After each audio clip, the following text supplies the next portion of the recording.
Olá, tudo bem? Prazer. O mundo de Sônia Maria de Jesus é silencioso. Como vai?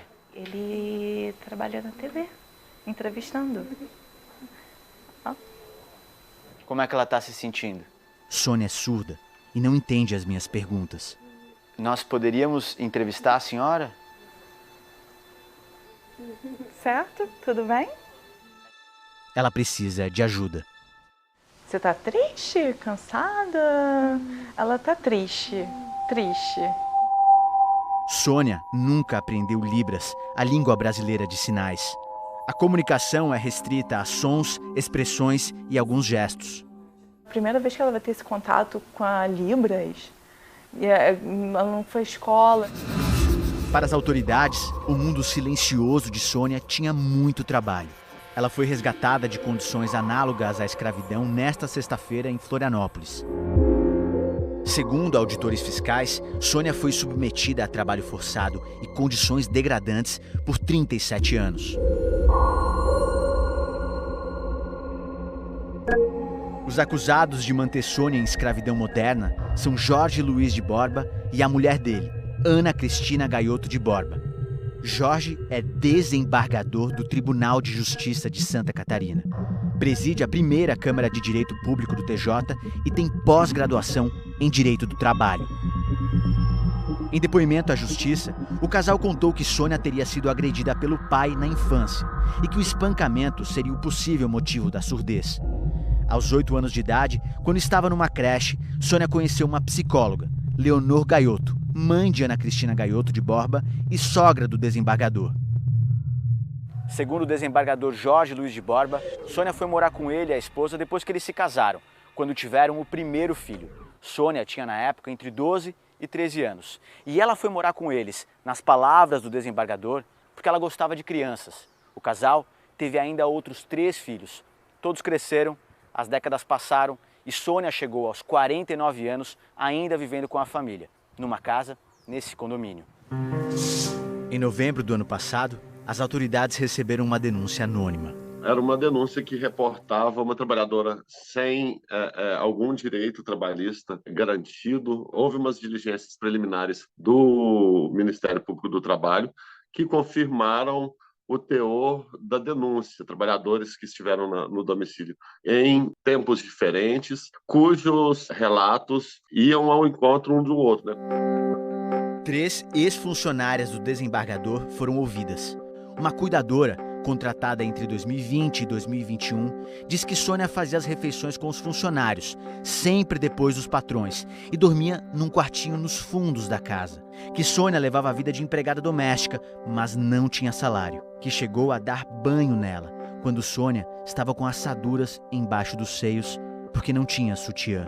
E que Sônia era, de acordo com o depoimento, uma escravinha. Os cachorros da família eram mais bem tratados do que ela. Uma faxineira que trabalhou na casa entre 2015 e 2016 definiu Sônia com uma palavra muito utilizada durante a escravidão: mucama. As mucamas eram escravizadas encarregadas dos serviços domésticos. Existia uma relação de emprego sem quaisquer direitos garantidos, sob o manto, de uma pessoa que era quase da família. Uma operação conjunta, coordenada pelo Ministério do Trabalho, foi realizada na terça-feira passada, 3 dias antes de Sônia ser libertada. No momento que a ação fiscal foi deflagrada, a notícia já tinha sido veiculada em mídia, poucos minutos antes, e isso pode fazer com que o empregador, eventualmente, altere a realidade que a equipe encontraria ali. E a gente entende que isso acabou dificultando um pouco a confirmação. Mesmo assim, uma cena chamou a atenção. O local em que ela dormia era fora de casa, Roupas, sapatos, objetos de higiene pessoal se encontravam no ambiente externo. Essa semana, os auditores ouviram 3 mulheres que trabalham atualmente para o desembargador. Todas afirmaram que Sônia não era obrigada a fazer trabalhos domésticos, sempre almoçava com os patrões e tinha quarto próprio dentro da casa principal. À Justiça, o desembargador disse que ama Sônia, como se fosse sua filha, que já chegou a pensar em adotá-la formalmente, mas via muitas dificuldades documentais.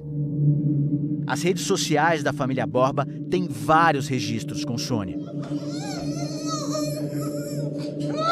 O fato de existir afeto não afasta a exploração, que é o que caracteriza uma relação abusiva. Ela não tinha outros espaços de convivência, nem familiar, nem de amizade. As únicas relações dela eram no âmbito da família empregadora. Essa semana, as autoridades chegaram a uma nova testemunha.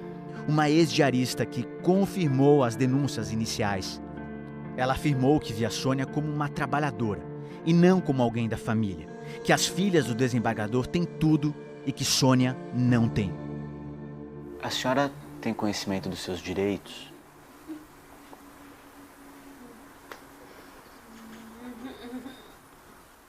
Não houve resposta. Ela ficou muito tempo presa, fechada numa caixa. Então ela não tinha nenhuma informação. Em depoimento, o desembargador disse que quando Sônia precisava de cuidados de saúde, amigos e a filha, que é médica, a atendiam. E que em 2021 começou a pagar plano de saúde para ela. Ele afirmou também que há poucos anos tirou o CPF dela e que não o fez antes porque achava que não havia necessidade. O elemento de prova, que seria talvez o mais robusto, que seria o depoimento da própria trabalhadora, ele fica prejudicado pela omissão da família em relação a esse direito elementar dessa pessoa, que seria o direito à comunicação e se desenvolver através da linguagem. Isso é pior do que uma corrente. Pior do que ficar preso. É como se você não pudesse falar. É de uma solidão absurda, né? Você está determinando que ela não vai ter possibilidade de interação. A pessoa tem pouquíssimas condições de humanização mesmo. Ela é uma pessoa só, né? Só. O mundo dela é ela. O desembargador enviou ao Fantástico esta lista de tentativas de ensino de Libras oferecidas a Sônia, mas não apresentou nenhum documento escolar formal. Sem apresentar nenhum laudo médico, alega que Sônia tem dificuldades cognitivas. Em nota, Jorge Luiz de Borba também negou qualquer acusação de trabalho análogo à escravidão, maus tratos ou condições insalubres. E hoje, em nova nota, afirmou que vai ingressar com um pedido judicial para reconhecimento da filiação afetiva de Sônia, garantindo-lhe todos os direitos hereditários. E que pretende colaborar com todas as instâncias administrativas e judiciais para que as investigações avancem com brevidade, a fim de permitir a retomada da convivência familiar. O Conselho Nacional de Justiça vai apurar a conduta do desembargador, que recebeu no mês passado um salário bruto de quase R$63 mil. É um absurdo um desembargador fazer isso, é uma vergonha. Eu estou me colocando no lugar dela e falando isso para você. Eu sou ser humano, ela é ser humano.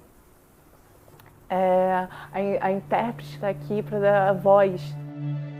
Na sexta-feira, com a intérprete, Sônia já aprendeu algumas palavras em Libras. Esse sinal é de sorriso. Seria o nome dela, Sônia. Também aprendeu a comunicar as cores. As aulas mesmo começam amanhã. Ela vai viver temporariamente num abrigo para mulheres vítimas de violência. A expectativa é que em 4 meses, Sônia seja capaz de fazer o que nunca conseguiu antes: contar a sua própria história.